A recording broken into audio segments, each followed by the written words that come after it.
தமிழகத்தில் மதியம் 2 மணிக்கு வெளியான பல்வேறு விதமான மிக முக்கியமான தலைப்பு செய்திகளை இந்த வீடியோவில் பார்க்க போகிறோம்.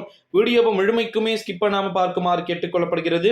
முதல் மிக முக்கியமான தலைப்பு செய்தி என்னன்னா, ஜூன் 15 மற்றும் ஜூலை 20ஆம் தேதி ரேஷன் கடை ஊழியர்களுக்கு விடுமுறை அறிவிக்கப்பட்டிருக்கிறது.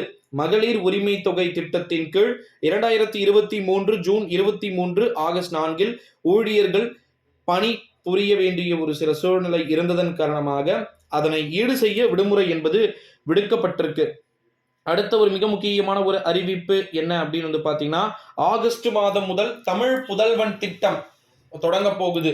ஏற்கனவே பெண்கள் கல்லூரி படித்துக் கொண்டிருக்கக்கூடிய பெண்களுக்கு, இப்ப மாணவர்களுக்கு, அப்புறமா வந்து பாத்தீங்கன்னா நம்முடைய பெண்மார்களுக்கு, அதாவது குடும்ப தலைவிகளுக்கு, குடும்ப தலைவர்களுக்கு பட்டை நாமம் அதுவும் கொடுப்பாங்கன்னு நம்புறோம்.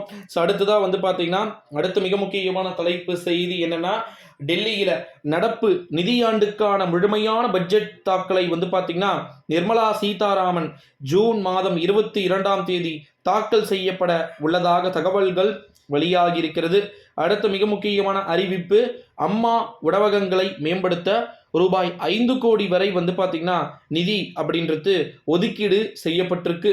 அடுத்த மிக முக்கியமான ஒரு தலைப்பு செய்தி, G7 உச்சி மாநாட்டிற்கு வந்து பார்த்தீங்கன்னா தற்போது நம்முடைய மாண்புமிகு 3வது முறையாக இந்தியாவின் பிரதமராக இருக்கக்கூடிய மோடி அவர்கள் சென்றிருக்கிறார். அடுத்த மிக முக்கியமான ஒரு அறிவிப்பு, செந்தில் பாலாஜிக்கு மீண்டும் 19ஆம் தேதி வரை அவருக்கு வந்து பார்த்தீங்கன்னா வழக்கு வந்து நீட்டிக்கப்பட்டிருக்கு, சிறையிலே இருக்கணும்னு சொல்லிட்டு. அடுத்தது, ஆதார் அட்டையில் உங்கள் விவரங்களை கட்டணம் இல்லாமல் திருத்திக் கொள்ள செப்டம்பர் 14ஆம் தேதி கடைசி நாளாகும் அப்படின்னு சொல்லிட்டு அறிவிப்பு வெளியாகியிருக்கு. அடுத்த மிக முக்கியமான ஒரு அறிவிப்பும் தகவலும் என்ன அப்படின்னு வந்து பார்த்தீங்கன்னா, கீழடியில உங்களுக்கே வந்து தெரியும் நினைக்கிறேன், கீழடியில 10ஆம் கட்ட அகழாய்வு பணிகளை வந்து பார்த்தீங்கன்னா முதலமைச்சர் மு.க. ஸ்டாலின் அவர்கள் 18ஆம் தேதி தொடங்கி வைக்க உள்ளதாக தகவல்கள் வெளியாகி இருக்கிறது.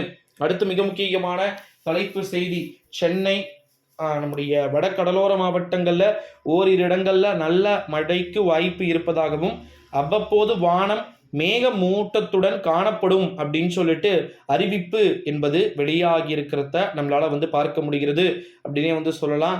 ஸோ தமிழகத்தில் மதியம் 2 மணி அளவில் வெளியான கிட்டத்தட்ட 10க்கும் மேற்பட்ட தலைப்பு செய்திகளை நம்ம பார்த்துருக்குறோம். இந்த வீடியோவை உங்கள் ஃப்ரெண்ட்ஸ் அண்ட் ஃபேமிலிஸ் எல்லாருக்குமே வந்து பார்த்தீங்கன்னா மோஸ்ட்லி ஷேர் பண்ணிக்கோங்க.